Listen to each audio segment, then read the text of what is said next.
Hey everybody, the Johnny Cage here, welcoming you to another edition of Friday Night Skype. Tonight we have a much smaller group than usual. We have a few people missing, and it's not because they're away at PAX like so many of the YouTube gaming community is. But we have joining us tonight, we have Genray. How you doing? We I'm have here.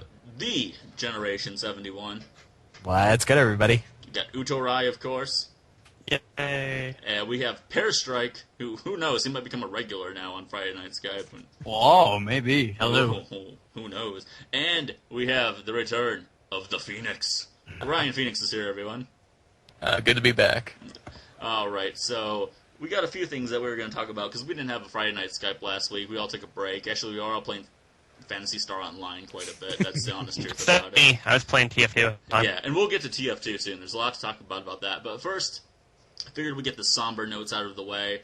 First things first, there was a cool group of people, these two guys called the Retro Hunters on YouTube, who decided that they just, I don't know what their real reasoning was. I didn't read what they put on their Facebook about it, but they decided that they weren't making enough of an impact on YouTube, and so they're kind of searching out new ways to go about it. And what they did was they went to flea markets, like a lot of people do now. They went to flea markets and were searching out rare games for really low prices, and they were honestly really entertaining. So if you haven't seen them, go check out their channel. Their channel's still up. Retro Hunters is their name, and you can check out some of their videos. And now maybe they'll come back if you try to get them to come back. Then that'd be awesome. But who knows? So that's the first piece of unfortunate somber news, and the second one is one that's hits very close to home for me. Is the fact that Nintendo Power, the magazine, is coming to an end. Woohoo! Oh, it's sad week in the world of video games. After 24 years, they are finally shutting the magazine down, and it makes sense though. Not a lot of people really read magazines anymore, so it's sad. But I had a subscription to them from like 1994 to like 98, 99, and I've only got a couple dozen issues left because I moved around so much. But man, that magazine, like, that was back in the day when internet did not exist. So you had Nintendo Power. That was it. If you were stuck on something, that was your only source of figuring out how to get through it, unless you had a buddy that was playing the same game, but that was it. Or your parents had lots of money and a credit card, and you could call their tip line. You could call their hotline.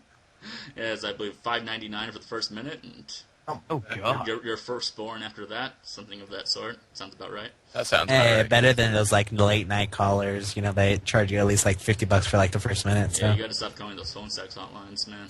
They're not good. Got a lot of experience with that generation. Steve? Hey, let's try to keep this, like, E-rated for everybody. Really, generation? Like, seriously? I think that counts as E for everyone nowadays. The standards have really dropped. But anyhow, so those are the two big pieces of somber news. I will really miss them. I don't know when the final issue is coming out, but I would suggest going to some sort of Nintendo site and checking out when it is, because I'm going to go out and definitely find the last issue when it comes out and buy an issue of Nintendo Power, which is something that I haven't done in, I don't know, 14 years probably. So, But got to have that last one. Anyhow, in good gaming news, we have the... I'm not a big fan of Team Fortress 2, but our resident TF2 expert, Utorai, certainly is. He plays on a league, and they just came out with the new co-op mode, Man vs. Machine, today, which is honestly a really awesome mode.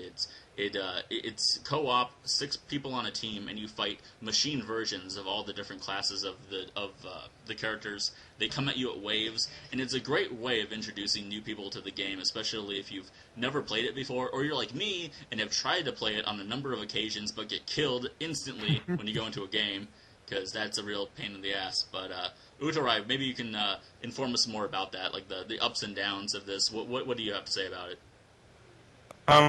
I think it's fun, and the rewards are pretty sweet. I mean, $6 get a strange weapon, like a stock strange with added built bauble on it. It's pretty neat to have. Yeah, that's it. Well, gameplay-wise, I don't know what to say about it. It's like very different from the actual game. Well, Like there's just things in it that work that are just ridiculous. You can't even try in the actual game. But do you think it's a good thing or a bad thing for TF2 overall? Oh, it's definitely a good thing because it's something new. Well, I mean, I remember I know there was a certain extent of outcry about when the game became free to play. That, you know, it obviously they're going to get a bunch of noobs going in there that don't know what they're doing. They're gonna wreck the whole, you know, feng shui, if you will, of the gaming community. But Oh no, I love those guys. It's so fun to trick stab them. there you go. Especially you, Johnny, when you run straight at me and then die. That's because I'm a brave and courageous person, Utorai. Oh yeah. Anyhow, so in the whole 5 minutes, we've pretty much summed up everything we were going to talk about. So good night, everybody. That's Fire Night's Guy for you. Good night. No, I mean, anyone else have any interesting gaming news worth mentioning? Actually, can I quickly take the floor to plug the thing for TF2 that I'm doing? Yeah, absolutely. If anyone listening to this that has not is not involved in my channel at all, if you're not subscribed to me, you wouldn't know about it. But I'm kind of recruiting for the fall season. I need a heavy and an engineer player. So if you have 300 hours at least in TF2, please hit me up. I'd appreciate it. There you go. This is the person to go to. And it's a really fun game. If you have Steam and you don't have this game, there's no reason not to, because it's completely free to play, and it's definitely a very fun, comical TF2 game, and it's a much more lenient of a community than you would see in Modern Warfare, Battlefield 3 kind of a situation where you're just going to get put down for every little thing that you do. So, in that sense, I can support the game at least. That depends on the server, though, Johnny. There are a few you'd like to avoid. I won't get into it right now, though, just your because cause any by saying that it's not my style to talk shit. Oh, well, so that's what's going on there. We have Pear Strike joining us. How are your Let's Plays going, Pear Strike? I know that you are playing Ocarina of Time, you're playing Sonic. We could talk about Sonic probably for the extent of the night. Oh, yeah. Because I just started playing Sonic 1 myself. I had no idea what I was getting myself into, and I've got to say, it's been quite the ride so far. But, there's so much Sonic going on right now. There's lots of Sonic. It might as well be Sonic months. August may be officially Sonic month, for all we know. Seriously, are you doing yours blind? Pretty much, yeah. I mean, I'll do a couple practice runs of the world before I record it, but yeah, it's more or less blind. I've never beaten the game before. So, Oh, man. yeah. I mean, I'm surprised at the difficulty. It really took off. The first world was really easy. You could beat that in 5 minutes, and then it's just oh, now you're in the second world. Now you're gonna die a lot. There's such a big difficulty jump, it just makes no sense. It really doesn't. And I just finished recording the third world today, and that will probably be out tomorrow or Sunday. And that world is so much easier than the second world is. I couldn't believe it. I was like, why is this not the second world? I mean, it's a little confusing. And when I think of Sonic not being a Sega fanboy, I think running fast and always in motion. And that was not the case at all with Sonic. I found after the first world, at least, it's a lot of platforming, and just whenever I want to go fast, I just get beaten mercilessly, essentially. Yeah, I find it weird when games do that with difficulty, where you'll have World 2 will be harder than World 5 for whatever reason. It's very bizarre. Yeah, but anyhow, so yeah, we got Mr. Pear Strike playing what was it? Sonic Battle Adventure Act 2. Yeah, Sonic Adventure 2 Super Battle. Kill Explosion Land. Explosion Spaceland. Explosion Spaceland. It's got a lot of words to it. It does.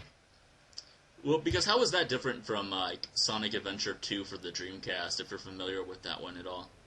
Oh, I don't know. I think, I don't know if that one had, the whole Chow thing. I don't know if it might not have. It totally did. It had it in the first one, and I mentioned that in my video today, because I loved getting together with a group of friends, and they used to have those visual memory cards for the Dreamcast, and you could connect them to, they were like Tamagotchis, and you could connect them together and they would fight one another.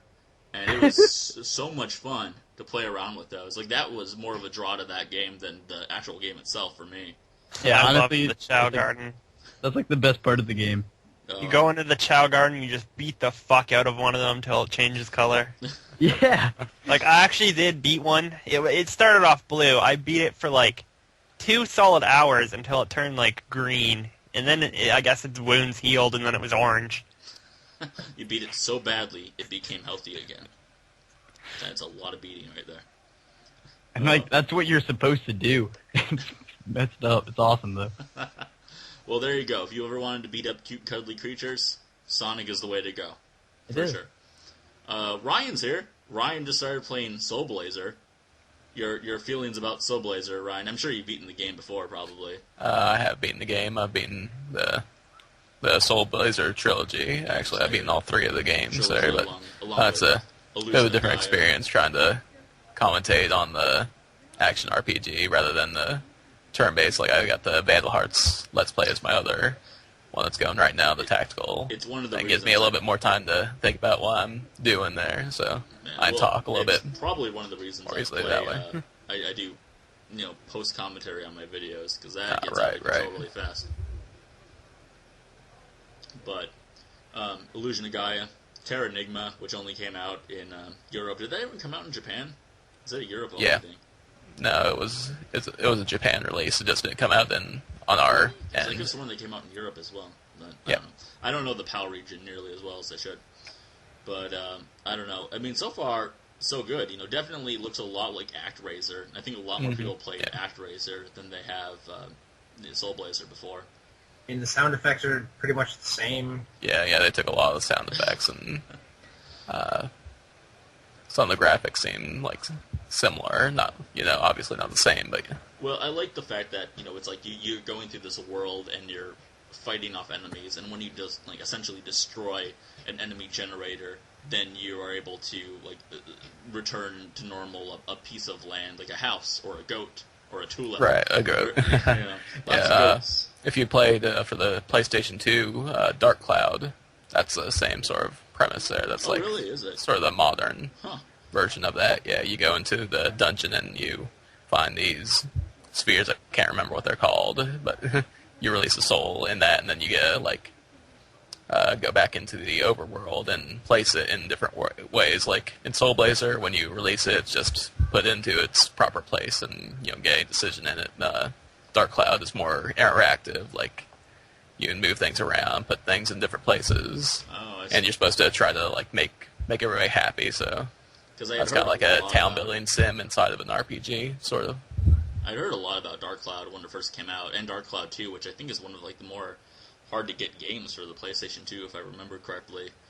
And, I don't know, there was a lot of hype about it, but I never knew what it was about, but good to know.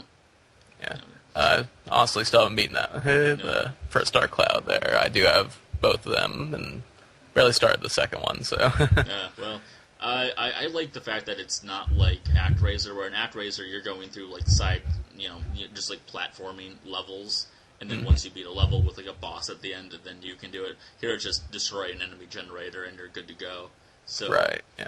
You can it's a much more, I guess, kind of a casual sort of a game than ActRaiser is, because ActRaiser is a really hard game from what I remember. Well, I did Let's Play of it, Johnny. You can watch that. There you go. So what are your thoughts about, do you know anything about Soul Blazer, Gunray?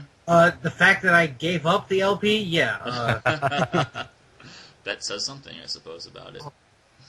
I don't know if it's me or just the fact that I can't do action games as well as I like to think I can, but that third world boss, just hours upon hours of attempting and deleting recordings and attempting again and not killing it. Well, there was a guy named Lord Cat who's still around. He has his own website now. He used to do a series called Until We Win, and he would play really, really hard games like Battletoads, Mega Man 1, and so on and so forth. And one of them was ActRaiser, and maybe even ActRaiser 2. I can't really remember. But, yeah, I mean, it looked ridiculous, towards the end, what you would have to go through. So, that's definitely not an easy game. Soul Blazer seems to be the way to go, and I really haven't played much of Illusion of Gaia or Terra Enigma either, but I definitely should give that a chance sometime. I don't know. I finished the ActRaiser LP. It was Soul Blazer I gave up on. Oh. Oh. Well, then. Yeah, ActRaiser was, I don't know if it's because I had it, and I played the hell out of it, so I was, really, experienced at it, and that's why I finished it, but Soul Blazer were just, beating me mercilessly with a stick until I finally said, all right, I'm done. Poor Gunray. Oh, yes, indeed. But yeah, I've never played ActRaiser 2, but it seems like I've watched little bits and pieces of other people playing it. It seemed like that was the harder of the two. game. Yeah. Oh yeah, that one's just all platforming. There's no town building in that at all. Well, so we have that go on. Uchirai is playing like how many games are you playing? Uchirai 5, 6, 7? A dozen. Let me think here. There's 25,000. that Star Wars game. There's Digimon World 2. There's Fallout. There's Pokemon Soul Silver. And then there's Mario Galaxy, which is fun, to say the least. Yeah, let's leave that fun there. So Just good. leave that at fun. Yeah, if you want it, you could go check it out. Find out for you. So. Although I've demoted Fallout from like a Fallout LP to just a little side thing that I'm probably going to do every... Like, I'm putting up videos of it every day for now because I have a lot of it recorded. But once that's done, I might be doing it a little less just because I realized how friggin' long that game is going to be. Yeah. And I'd rather not have it take up, like, a project slot, quote unquote. Well, you have Just enough because of it's them going to going be on, like so- a 300-part series. Yeah, I mean, what would you say if anyone was going to watch any of your LPs? What do you think is the best one that you got going right now? Mario Galaxy. Mario Galaxy. Because he's doing it, quote-unquote, not sober. Yeah, That that, Uchirai, he's a funny guy, that Uchirai. It's a crazy guy. but no, that Mario Star Road I did is regarded as my best LP ever. I would put that up there. I thought that you did an amazing job with it, especially as a blind LP, because I, like, seriously, to play something like that's you know, a ROM hack, essentially, or not even a ROM hack, really, but just, like, a different version of Mario 64. Like, that's tough, and you did it really fantastically, just going through there without too many episodes where, like, nothing was accomplished. Because me, I could see myself doing a blind LP and just being like, oh, and there's the third episode in a row where we didn't do a damn thing.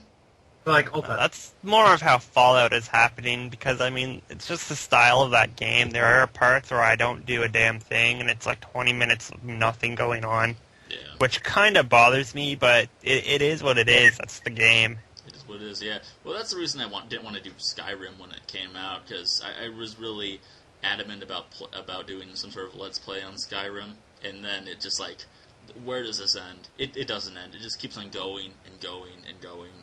Like an So energizing- overwhelming. Well, Yeah, unless you stick to just strictly the main storyline there, I always those feel games like, would I always be feel a like with pain. the Elder Scrolls games, though, this main storyline isn't, like, the real fun of the game. Right, yeah. You know, like, with Oblivion, and to a certain extent, this one as well, like, the Dark Brotherhood quests, those were, like, the most fun. You know, doing that, like, the Thieves Guild, that's a lot of fun stuff. Like, the main quest is just, like, I probably put, like, 100+ hours into Oblivion, never beat it. I still haven't beaten Skyrim, and I don't even care. Like, I've done, like, everything else that I really wanted to do in the game. Well, that I must have put a lot of time into Oblivion where I did not touch the main quest. I didn't even start the main quest. It's straight out of the sewers, start dicking around, killing people for fun, doing my own thing. But that's like one of the appeasing things about that game, where you don't necessarily need to do the story. I mean, sure, if you want to feel accomplished, you could do it. But for the honestly, you could just go around and do whatever you want. Right. That's true. But as far as, like, doing it for, like, a Let's Play, that makes it kind of... Yeah, a little bit. A little tricky. Have you Little ever bit, played still a any of that, Pear Strike? What happened? No, you haven't. Glad to see you're still with us, man. I am. I was. Have Wow. have you ever played any of the Elder Scrolls games? Like Oblivion Yeah, and Skyrim? I had Skyrim for a while. What were your thoughts about that? I just didn't know what to do. Yeah. I wanted to do everything, but I didn't know what to do, so I just ran around for hours buying horses. Wow, you must have had all the horses in the world. I had so many horses. That should be the title of this episode. So many horses. So many So many monkeys. So many mans, man. So many man. Way too many mans. You're telling me. But let's see. What else is Genray just started playing Ogre Battle for the N64. Well, I gotta say, I really like that game. That's Super SNES, right? Super Yeah. Nintendo, not N64. Ignore Close me. enough. There's one for the N64. I know there is. There is, yeah. See, I wasn't entirely wrong. But He sucks though. yeah, right. Whatever makes me look better. But I got to say, it's really a really fun game to watch. I think I'm enjoying it more than Shining Force even. I just like I like the whole units of it. Well, it doesn't have Hans. That's a problem. Hans is a random name, so there may in fact be a Hans. Hans. Woo! Gotta have the guy named Hans. Hans. You can always trust a guy named Hans. I tell you. But I don't know. It's like the battling and all that. I like that there's like hidden stuff around the map where you can send your units to pick up certain things. I really like the fact that the fighting in it seems a lot like playing Civilization. If you ever played any of the Civilization games, like that's what it reminds me of. Like defending yourself at like a city and then being able to regroup yourself faster as the enemies come in and they're attacking you and they're not regenerating any of their health, but you are. So very tactical in that sense. Takes you right back to playing the board game Risk for all I know. Yeah. It's gonna start getting really long though. Really long. Well, it kind of comes with the territory of playing RTS games. I mean, look at Final Fantasy Tactics, for instance. That is a long game, but it's a long as opposed, because it's of the sheer number of battles. But the battles themselves aren't long. Well, yeah, but it's still a long game, and yet it's still a lot of people's favorite, Final Fantasy game, just because of what it is. And they also had Tactics Advance for the GBA, which was, I think, just as good almost. We don't talk about those. We don't talk about them. Okay, I'm completely in the wrong, apparently, there. It's okay, Johnny. So, I try. It's the Tactics Advance games they're good, but compared to Tactics, they're subpar. Is there more than one? There's two. There are two advanced, yeah. Oh, really? Wow. See how in the dark I am? I have no idea what's going on. There's one for the Game Boy Advance, and there's one for the DS. Oh, see, that's just the thing. Like, I don't even know why they still push like handheld systems as much as they do. Like, I thought it was a really strange move for PlayStation to come up with the Vita, because I mean, even at E3, they weren't showing a whole lot of games that they're gonna have for the Vita. Just like the support was just like where's the support for it? I just don't see it. Did the Vita do well? Not really. At least I don't think so. From my perspective, I mean, I haven't actually looked at the numbers. I haven't looked up numbers either. Yeah, but I just don't see like any support for it. And it just came out recently. It just doesn't make sense to me in that perspective. Yeah. It's kind of like when the 3DS first came out. There was like no games for it. Yeah, but I thought it was very odd. Nintendo's it's like why would you release a system with no games? Especially because it was Nintendo. You'd think they'd know better than to do that. Yeah. Nintendo's always been big into the handheld console market, though, and they do it well. You have the Street Pass system to it, where you can just be like walking by a person and it'll like pick up their like ID tag, and it's as if you're like gonna battle on a whim, just walking next to a person, Yeah, like how it actually happens in Pokemon. You just run into somebody's eyesight, be like, I battle you. I would rather have Yu-Gi-Oh! Where suddenly a big holographic dueling arena rises from the ground, and now it's on. Oh, it's on. No, it's not Yu-Gi-Oh! Here. Come on now, Johnny. This is Yu-Gi-Oh! It's time to duel! Bugs. Bugs. Oh, gotta love the Yu-Gi-Oh! abridged. Oh, dude. So good. Oh my god, I haven't seen that in so long. Oh, if anyone comes to MegFest, most of everyone except for Ryan is going to be there, because Ryan's a very important individual, has a family and responsibilities, unlike all of us. So, but one day I'm going to be cosplaying as Bandit Keith.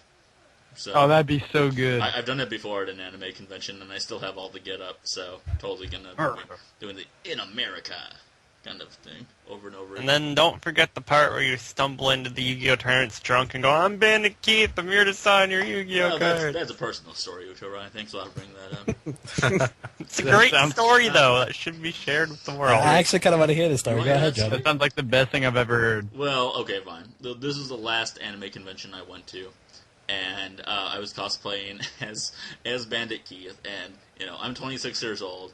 I'm with a big group of friends. Of course, we're going to get drunk at the convention. That just goes without naturally. saying. That goes without saying. Yeah, naturally. And so I've been sitting there. We've been drinking for a while. I have like a water bottle full of some sort of crazy concoction at my side as I'm walking through this hotel. And we go into the tabletop gaming. And just prior to that, I had run into a guy that was cosplaying Dr. Roxo from Metalocalypse, if you know who I'm talking about. And there was silence. I kind I of don't- do. He's the rock and roll clown. He does lots of cocaine. Yeah. Yeah. And so him and I don't know who this guy is. We just met. But when you've been drinking, everyone's your friend. So that's how it goes. And so we walk in there, and immediately people are shouting at me. I don't even remember what they were saying. They were saying something about, like, this, like, card. Like, oh, I got, like, your best card and this and that. And I remember just sitting down with this group of people and just being like, hey, man, yeah, Bandit Keith will totally sign your cards for you. And they're like, no, that's all right. No, let me sign your Yu-Gi-Oh cards for you. I think they were even, like, in play at the time. And I just, like, grabbed one. I'm just like, Bandit Keith, there you go. In big magic marker. Not even It's just take gonna light of cost you it. $5. That was the highlight of their day. That was the other day, apparently. No, but that was the story, and it was fun. And if you're ever gonna go to a convention, do yourself a favor and cosplay as somebody. But cosplay as somebody that you can that's recognizable. Don't cosplay as somebody that you're gonna be like, oh, I want to be this person. Like, some good examples are like L from Death Note. For those of you that are into anime, like if you're too basic of like attire, then you're just gonna look like you're wearing everyday clothes. So you have to have something that's, for Bandit Keith, it's definitely that American flag bandana. Oh yeah. And then I've At also Eggfest, I shall be dressed as a Bulbasaur. That's how you will see me. he's a Bulbasaur. And then I've also got like his vest that he wears, and I try to do the whole costume as well as I could, and it was really cheap. So if you're into that kind of thing, it's definitely worthwhile. You meet a lot of cool people. People will stop you and ask you for your picture. Make you feel a little famous for a little while. That's Yeah, what 'cause that's all conventions it's are about, about, right? though. Meeting friends, getting drunk with friends, and taking pictures. And meeting Japanese women. And meeting Japanese women. I look forward to that. Oh boy, oh boy. Oh boy, oh boy. Getting worked up. That was as 50s as he was going to get. Oh boy, oh boy. Wait, that's 50s? I thought that was 60s. One of the two. One of the two. And the Actually, E's. it's funny we broke up the 50s and like the early years because I was looking over my recent recording of Drunk Mario Galaxy, and I tried to do an impression of like a news reporter from World War II era, and I was like, meanwhile in Europe, and I was just like, wow, what the hell is going on that night? How does that go in drunk? Not Mario sober. Galaxy. Let's just say not sober. He probably doesn't remember much. Check it out. I barely remember any of it. I just know I have new files on my computer every night. It And sounds then you just fantastic. wake up and upload them there. I just wake up and then I actually watch that myself because it's like I'm watching someone else's Watch Let's somebody Play. else. 'Cause I don't remember a damn minute of it. Oh man. Oh man, what's this idiot doing? Except for like my second recording session, because my first recording session, let's just say I prepared 2 hours in advance. Where my second session, I was like, I'm out of Mario Galaxy, I better, do something quickly and then start recording. So I prepared like for 10 minutes and then I just started recording. And then my next recording session, I was a little more prepared. A little more prepared. Prepared. Boy Scout motto: always be prepared.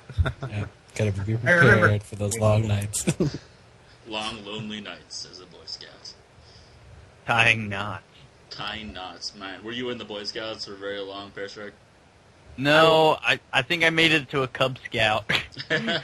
You've been promoted. Yeah, I got pretty far actually. Dude, I was only in it for like a year, and all I can remember was like sitting in some random person's basement playing marbles. And then I got a badge for that, and I was like, yeah, marbles? What's up? Marble badge. Marble badge. You don't want to mess with me. I'm a marble playing foo. Marble champion. Don't really remember how that game goes anymore. I think it's a lot like Pogs, if I remember correctly. Isn't there like a big circle and you have to knock marbles out of it or something? Yes, Yeah. that's exactly how you play marbles. What about Pogs, though? That's the important. There should have been Well, a what's badge the for point of Pogs. having different sized marbles then? Because it's hard. It's easier to knock out small marbles with big marbles. Because It's like having a slammer in Pogs. velocity. Oh, Good old Pogs. See how it's like Pogs? that's not how we played marbles here. You had to try to get your marble in a hole before the other guy's marble. So you played it like pool. Kinda, and then the winner gets all the marbles. That's like Pogs. Everything is like box. I'm going to point out, though, before we get off topic, is that I'm a life Boy Scout. Oh, are you? For life, huh? Which means I have like a permanent certification in CPR. Oh, nice. Really? Nice. Good to know. Might So need if one of us know like that. chokes at MagFest, yeah, it's all him. If I need to call for medic, I'll be looking at you. Medic. You're screwed, all of you. Oh, thanks. Not much hope with Genray, but we tried. We tried. I hope at MegFest we see someone cosplaying as the medic from TF2, because I'm just going to follow him shouting out, Oh. medic! Medic! Medic. Medic! I'm sure he'll appreciate it. The worst is when you get cosplayers that are like really shy, and that tends to happen a lot with people in like the quote unquote like nerdy community. Is you'll get people that like dress up and they don't know what the hell they're in for, and then they'll have people come up to them and they won't know what the hell to do. Like, you know, like me, Personal space. like I have a hard time staying in like character for long periods of time, but you know, I can knock out a few catchphrases of like Bandit Keith and be all right. But you know, yeah, it's like playing Dungeons and Dragons. I can't stay in character. My character is me, essentially. That's who I am. That's the best way to do it, though. So that way you're always in character. There you go. See, I mean, how could I not be out in character? Exactly. There you go. I really do hope we see some TF2 cosplay at MagFest, though. Especially Engineer. Like, that poor bastard, once I see him, he's just going to regret his life, because I will follow him the rest of the day going, need a dispenser here, need a dispenser here, need a dispenser here. It's always going to be busy at MagFest. I mean, you know, Bulbasaur, Japanese women, medics, everything. It's just going to be so engineers. busy. Like, that guy's going to be drunk with his friends later and be like, today a Bulbasaur would fuck off about a dispenser. It bothered me all day. Engineer just peed in your dispenser. Might want to change this one. It's pretty bad. Oh, so have you ever been to a convention before, Pearstrike? Yes, I went to this Anime Next convention, and it's pretty cool. It's like a whole different world. Oh man, It's awesome. yeah, you're telling me, dude. It is a whole different world. It's crazy how like the people there are just like would rather be in cosplay at all times sometimes than like I know. be normal people. It's like whoa. But There was this like mech there, and someone got in it and actually was like moving the arms and stuff. it's pretty crazy, man. Yeah, it blew my mind. I did. Yeah, that's the only reason, like, I don't know, like, everybody tells me so many different things about conventions, and, you know, in a way, I'm kind of worried, just because, like, it's just going to be so different than how I see the world as it is now, so it's just like, whoa. But it's such like a nerd orgasm. It's so much fun, like to be just like seeing like all this stuff, like vendors, as far as I can see, selling video games and other stuff, and people in costumes, and you want to go up to them and talk to them. You feel and get at a picture home. taken with them, you know. Like I've said a million times over that if you're into anything nerd culture related, you gotta go to a convention. Like you owe it to yourself. Like I remember like Nintendo Capri Sun saying like when he went to his first one, and he was like over 30 years old when he went to his first one, and it's like it's really like something that you wish you would have done sooner in life. Like even I wish I would have done it sooner in life. My first one I went to when I was 20 years old, and I'm like, damn, I wish I would have been going here when I was like 16 and first had my driver's license, you know, and coming to these. This would have been amazing. My favorite part about conventions, and I mean, it's pretty obvious what's coming, is, you know, the Asian chicks in costumes. Just want to bring them back to your see that one hotel coming at all. room. Bring them back to your hotel room and take that costume off. No Oh, way, yes. dude. That costume probably took hours to put on in the first place. Why would you want to, like, if anything, keep it on. Adds to, you know, the spice of life. I saw one guy that was dressed up as a transformer of sorts, and he had wheels positioned on his body so he could kind of contort himself into like a tiny car or some sort of vehicle, and then his friends could just push him around on the ground, and they would just move like a car. It was so cool looking. This is the Like, best thing. I've actually seen a GIF of that. yeah, I don't know. So I I know doubt exactly it was the what same you're talking guy, about. but like, I mean, like that just stands to show like, people put hours upon hours into that. Like, I remember going there with one of my girlfriends at the time, and she was with a group of her friends who would literally switch out costumes every like 3 or 4 hours. Just What? because they loved it so much, and they would get together and they would be like the entire cast of characters from like a certain anime series, and they would just like stand around at this like one central location and let people just take like pictures of them. That was pretty much all they did at conventions. Like that was just their thing. You know, it's like wow, and they put some amazing work into that stuff. So you know, like that's. I guess you feel like a star. Oh yeah, I mean, hell, if you want to feel popular, shit. Yeah, seriously. Go to a convention, you know. Or if you want to show off all of your gaming skills, go to a convention and jump into a video game tournament. The first video game tournament I was ever in, I got in really unexpectedly, and it was a Smash Brothers 64 tournament, and I think I got like 4th place or so in it, and I was just like, dude, that was like made me feel like on top of the world. Just that That's alone, awesome. you know. I was like, damn, yeah.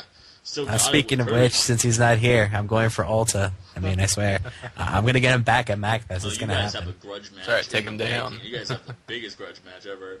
But I got to support you, Generation, because you play with my guy Kirby. That's what it comes down to, man. Kirby's really good. For life. Oh, Kirby's... Yeah, if you know how to use him really right, good. he is a beast. Plain and simple. Yeah.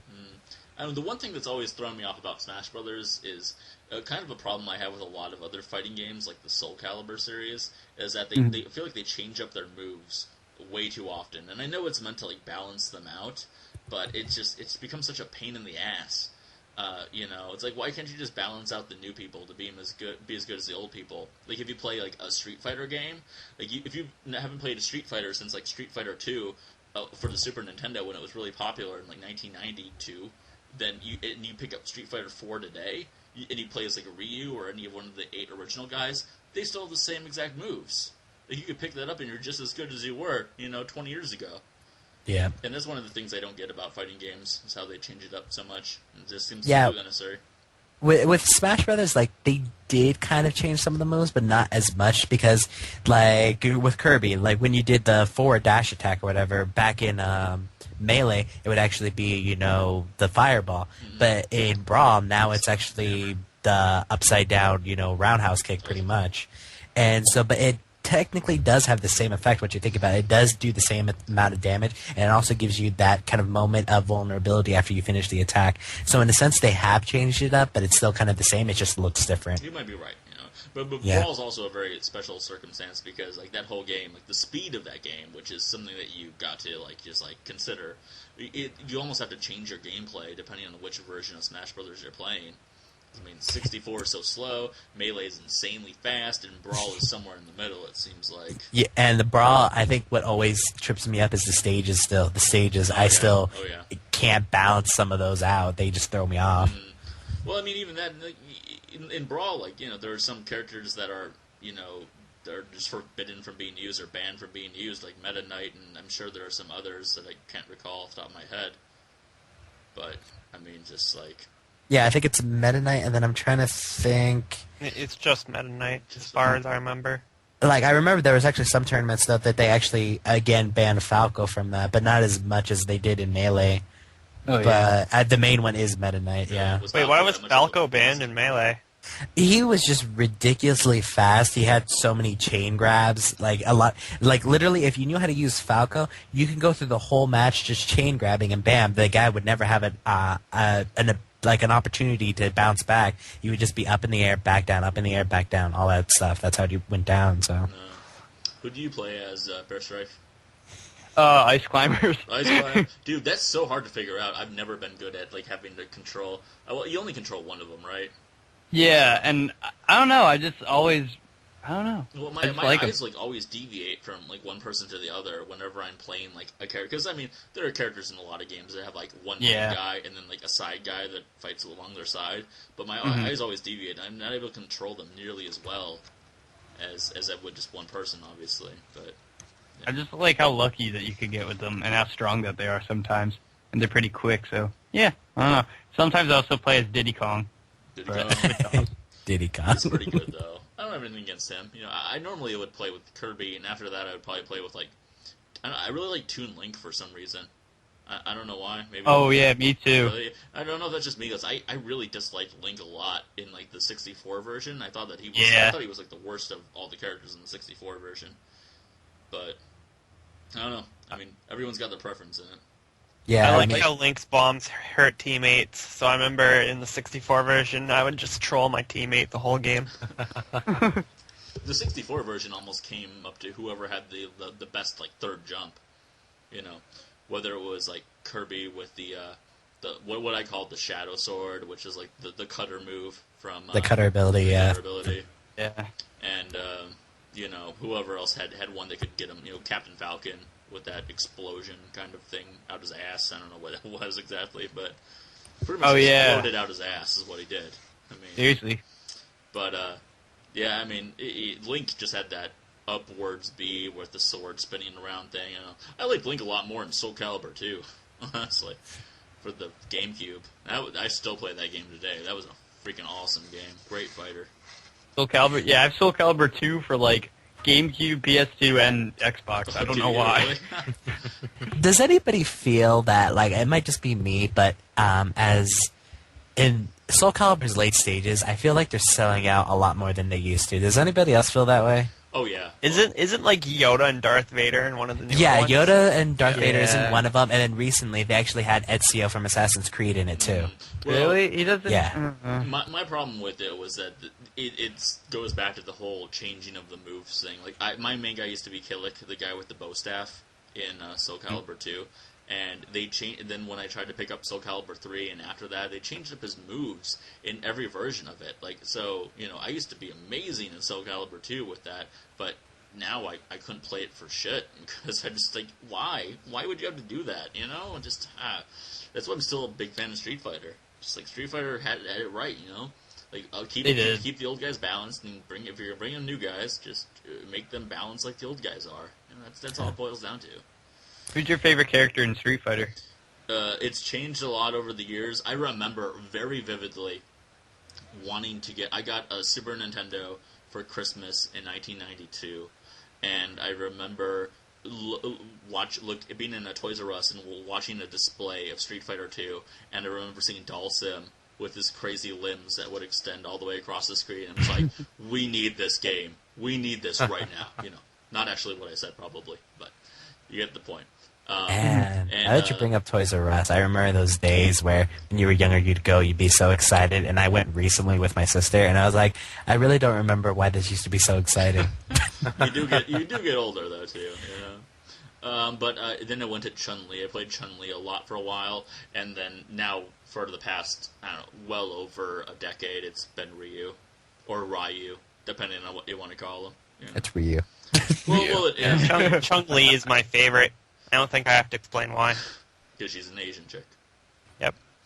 But no explanation necessary there. You know, his moves are simple but extremely effective, and that's what it comes down to. So, but trying to use him in a game like Marvel vs. Capcom 2, which I play a lot with my brother, like, he doesn't work nearly as well. Oh, I love Marvel vs. Capcom 2. Not the new one, not number 3. I haven't played 3 really, and I hear a lot of bad things about it, so I'm just stay away. But Marvel vs. Capcom 2 is still a game they play at like freaking like worldly tournaments of fighting games. It's still such a highly regarded game today, and you know, I can see why, because it just got such a great balanced roster. I think there are some people that are overpowered, like Cabal from or not Cabal. I guess it's just Cable from the XMen. He's really overpowered. His moves are he's awesome. His moves are really easy to do, and just like can totally kill everyone in it. He is ridiculously overpowered. So he really is. I think I have an action figure of that guy. You gotta have Cable. And like the only really bad person is Roll from Mega Man. I remember seeing a list of characters, and they had them broken down like gold, silver, and bronze characters. And it's like you can pick like they kind of made like the way that you play it like a ratio kind of thing. Like you could have like one gold character, and then like you could have 2 bronze characters or 2 silver characters, or like, you know, you could mix and match characters from these different ways that they spread them out as far as like the skill of the character was. And Roll was in a class all of her own, known as the Roll class, because she was just so terrible. But the wooden class there. Yeah, I mean, it was the aluminum class. Yeah, aluminum. I'm not a master at the game by any means, but when I play it, if Cable's allowed, I will go with Cable, Iron Man, and Tron Bonne from Mega Man Legends, because she's insane with that mech. She walks around like a big mech and just she can obliterate people. Iceman and Spider-Man are pretty good too. Oh. Because it's Spider-Man. Come on now. He's fast. So, He's fast man. and he's kind of small target. So yeah, You guys see the new Spider-Man movie? yeah. Ah, I haven't I yet. haven't I yet. wanted to. Did you see Big- it? Bear? I didn't see it. No. I want to though. Yeah, I've been seeing movies throughout the summer. Like the first movie I saw this summer was Men in Black 3. Oh, how's that? Actually, pretty good, honestly. What? Yeah, surprisingly good. Better than I thought it was going to be going into it. And if you liked Men in Black 1, you should see Men in Black 3. It kind of brings a close to the trilogy, sort of. And Cool. Good movie on all. I can't say many bad things about it. Despite the fact you would think that it would be a pretty bad movie, but that's Yeah. all right. The worst movie, like you and I were talking before, Pear, was freaking Total Recall. Worst movie I've seen all summer. So By bad. far. Like, that movie just should not have had the Total Recall name on it whatsoever. I mean, the original one from 1990, it was nominated for an Academy Award for the special effects. You know, It had Arnold in it, right? Fucking Arnold Schwarzenegger, man. Yeah, of course. How can you go wrong with Arnold? Well, I guess you can, because I just saw Expendables 2, and I don't know. I'm still on the fence about that movie. It's a great action movie, but only go see it if you grew up watching like the old school action movies from the 90s. And Jean-Claude Van Damme is the bad guy in it, and me and my brother I swear we've probably seen just about every Jean-Claude Van Damme movie from the 90s. We were really into that stuff growing up. Bloodsport, one of my favorite movies of all time still. It's a great movie. But no one knows what I'm talking about, so let's move on. Absolutely nobody. No. Classic. Never surrender. Sorry. Thank you, Henry. That was a good. Well done, good way Genry. to break Well this done. up. Good work, Genry. Round of applause for Genry, So- everybody. Yeah. Woo! Your sarcasm is touching, and I hope you all find it fun. It's delightful. So Ryan, do you find yourself going to? Well, if it happens, Genry, I hope you're there to enjoy it with us. Shut up! I'm talking to Ryan now. Ryan, do you all find right. yourself going to Toys R Us a lot now with all your kids and reliving those fun childhood memories from the time? Oh, from time to time, yeah. I was gonna mention back when we were talking about going to Toys R Us and the magic not being there. Like when you get kids and everything, like it's not fully there, but you get that. Ryan is our That kind of resident spark parent, there. by the way. You know what, That's Ryan? it is. You inspired me. I'm gonna go outside. Well, maybe not outside, but I'm gonna go to a bar tonight, and I'm gonna go get myself a kid. There you go. I'm not going to go outside, but there's a bar that's You're just connected gonna to my pick one house, up? apparently. I'm going to go Totally, there. I'm gonna pick Find one up any at a bar there. You're gonna you find lots of children at bars these days. There you go. It's going to one of them children bars I've been hearing all about. It's a new wave of things. Hey, I wouldn't be surprised. I mean, they have clubs for like 16-year-olds. They do. Yeah, why the it's hell kinda not? Weird. I've never been much of a club goer at all, but yeah, it's like, why would you have a club for anyone underage when you know they're going to be doing illegal stuff to begin with, Exactly. Or just have like stupid drama happen all the time. Like I used to go to this club that was on the highway near where our town is, and I swear there wouldn't be a night where some of these wannabe gangbangers started to try to start a fight or whatever, or somebody pulled a knife on somebody. It's just like, come on now. It's like we're nowhere near like gang populated here. Why are you trying to start shit? But yeah. That's good. That's how fights work in elementary schools nowadays. It's like the winner of the fight is the one that pulls a knife first, and that's who wins. And then the guy who got pulled the knife on goes home, gets his grandpa's gun, and shoots 6 people. Well, thanks for making it dark, Ray. It was funny up till that point. I am a dark person. You should know this. Well, that is the world we live in. I mean, a lot of people are carrying weapons these days. Well, I mean, I myself, I live in kind of a rough area. I carry a pretty decent-sized knife with you me. live in But I'm not Canada. outright You sleep carrying with a your doors scimitar unlocked, with me. you're fine. Not yet, though. Not yet. What- You know what I miss no. about Toys R Us was going in there. This goes back to Street Fighter too. Was being able to go in there, and for a long time. This was back when I lived in Kansas, and believe it or not, I lived in Kansas for a number of years. But there used to be a Toys R Us that had a display of not Super Street Fighter 2, just regular Street Fighter 2, and it was there for a long time. And people would gather at that after school, like it was going to an arcade. It was just amazing. Oh, yeah. Like it was so sad the day that it went away, because seriously, there was like a group of I swear, probably like a dozen kids there, like every day around the same time, and they would just hang out there and they would just go at it in Street Fighter 2, and like everyone, that's a way of bringing people together. It's so sad that there are not many arcades around anymore. because arcades are so much fun when you find a good one. They are. It's true. Yeah, especially those little, like, that space behind the booths where it was just enough to get, like, 2 people back in there. You know, if you catch what on my drift, baby? No? Oh! Is that just me? Okay, never mind. Sorry. I even brought that up. Asians? Mostly generation. Always making out with women, even at 10 years old. Making out with 25-year-olds. No, okay, let's be modest here, okay? It was 13, okay? 13. 13. Oh, yeah. Woo! Those were the days. I am so glad I hired you to help me find an Asian chick generation. You're welcome, Uto. Oh, yeah, so... Yeah, arcades are kind of cool, though. Like, I used to have one in the local mall here, and like I said, space, you know, it's always a good thing. But did you guys ever always feel that the guys were, like, ripping you off there? Oh, always. Yeah, that's like, what they were. Like, I swear, like, I would go play a game, right, and then not only would be, like, $1.25 just to play this driving game or whatever, but then half the time I would eat my money, and then I'd go tell the guy, be like, hey, you know, it ain't my money. Be like, oh, no, sorry, we can't do anything about it. Be like, come on, that's your job. Yeah. Exactly. Oh, my manager's out right now. I can't do anything, but I don't have the key, so... Yeah, exactly. It's just like, oh, makes you... I swear, I would keep so close to punch those guys out, but I was like, nope, I can't do it. Gotta restrain myself here. Oh, yeah. Speaking of the arcades game, like a special, like, old school arcade game, like, I remember my favorite arcade game in the arcade that we had was the Simpsons game. That's, like, where all my cars went to. Oh, that sounds really familiar. I kind of know the Simpsons game you're talking about, because my buddy Stabby, whenever he does a stream, people always ask him, has he ever played any other games? He always brings up the arcade Simpsons game first.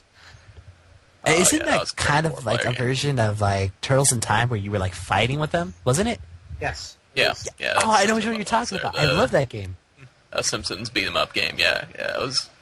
It was awesome there, but you know, it was obviously one of those like quarter eater games there. You know, you'd get like 5 steps into the game and then you'd end up getting killed and have to pump more quarters into it. Old school Simpsons arcade game? School Simpsons. Dude, I did a Let's Play of that game. Oh yeah, that's right, you did. Yeah. Did you? Oh yeah, I did. Yeah, I've got it on MAME. Yeah, I'm like that and the X-Men game. And the X-Men game. Yeah. Really? Yeah, gotta love the X-Men game, man. It's hard to Those play are with both off. It's hard to play with more than one person, especially like on a keyboard and to get all that stuff figured out. But if you're just gonna do it one player, it's really fun to go through. Give yourself unlimited credits, and, you know. Yeah, for sure. Like those booths. Save those quarters there. Right. Yeah, just the quarters. Oh yeah. You know, brutal. Ryan, I'm surprised anyone has the balls to rip you off in an arcade. Oh, it's true. A professional wrestler comes in and says, "Oh, this machine ain't my dollar." You don't argue. You give him the dollar. Well, he didn't stay around to see Ryan suplex the machine. Clearly, It's true. It's true. Then he suplexed the train later on that night, not to be beaten out by Saban, certainly. Yeah. And then he suplexed me showing up. Did you just say he suplexed the Pope? the mall, but okay, sure. And the Pope was in the mall, and we suplexed the bitch. Ryan and the Pope had a steel cage match. For the world title of the world. Very few people know about that, but yes.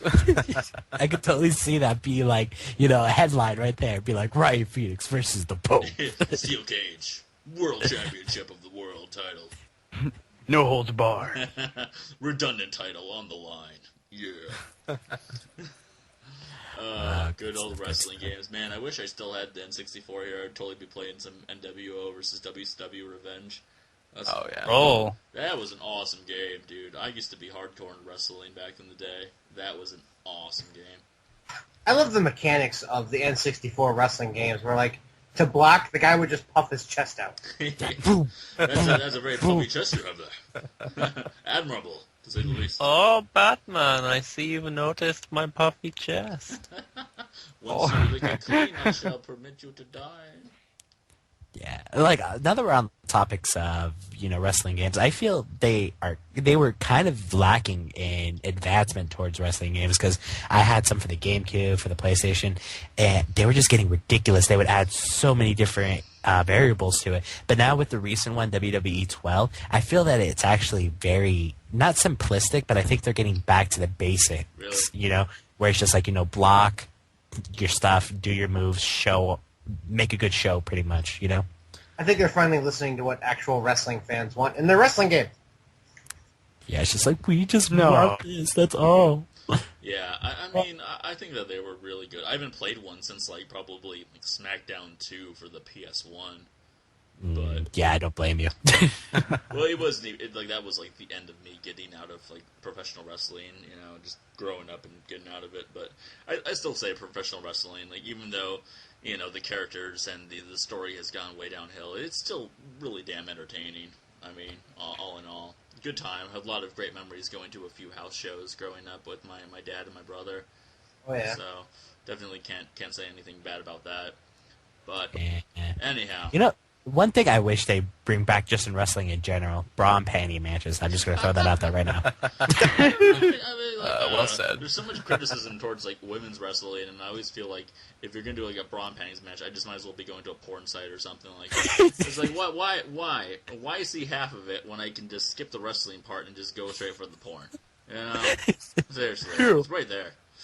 True But people see, that's the without difference. computers. What about people Yeah, exactly. with computers? Well, sorry, can't help you there. Maybe Honestly, it's kind of weird because like a lot of the women they put on TV aren't really trained to wrestle very well.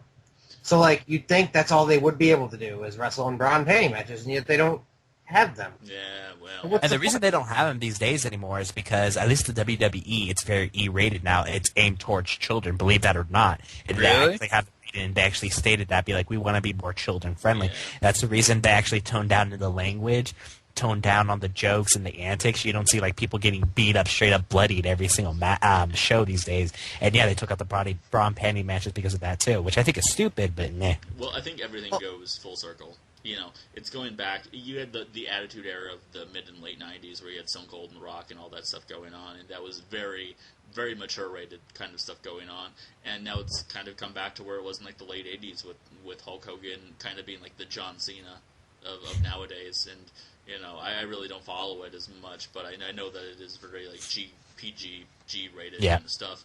And you know, this just everything inevitably goes full circle, and I think that's just where they are right now with it. Yeah, like I'm hoping when the kids actually grow up, they'll start going back towards the attitude. I maybe not, but that's what I'm hoping. So, Well, the thing is that a lot of their because of the ridiculous cost of show tickets now and pay-per-view prices, they're not making as much money on that kind of stuff, which is what like the adults buy. So a lot of their profits come from things like toys and little plushies and all that nonsensical garbage. John Cena's my hero and all that stuff. So that's why Cena's like the main focus on every show, even if he doesn't have the title or not. yeah, he's always in the main event. That's why I gave the WWE a lot of credit on that fact, because obviously if I would want to see the show different, I definitely would. But I understand it from the business standpoint, be like, it's really smart what they're doing because they are Exactly. making a lot of money off of this. So Exactly. If you step back and look at it from the business standpoint, yeah, they've got a good bit together there. But looking from the wrestling fan or from that perspective, there, it's not as good as it used to be. Yeah, why not wrap it up with Ryan, who a former professional wrestler himself, giving us a final statement on wrestling. That's pretty much all the time we have for you guys tonight on Friday Night Skype. So we're gonna wrap it up. Anyone have any closing words? Always tip your waitress. Always tip your waitress. Very important. Good advice, yes. Good advice. Well, want to definitely thank Pear Strike for joining us on the whim, on the fly. Just say, Pear Strike, help us out here.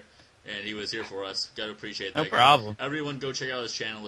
It's pear, not like the word as in a pear like a couple, but the fruit, a pear. The fruit. Pear, and striking very hard towards justice, or something like that. And Ryan Phoenix Dungeon also Inn. joining us on the whim. Yeah, no problem. yeah, appreciate that, Ryan. But we will be here probably with the whole gang.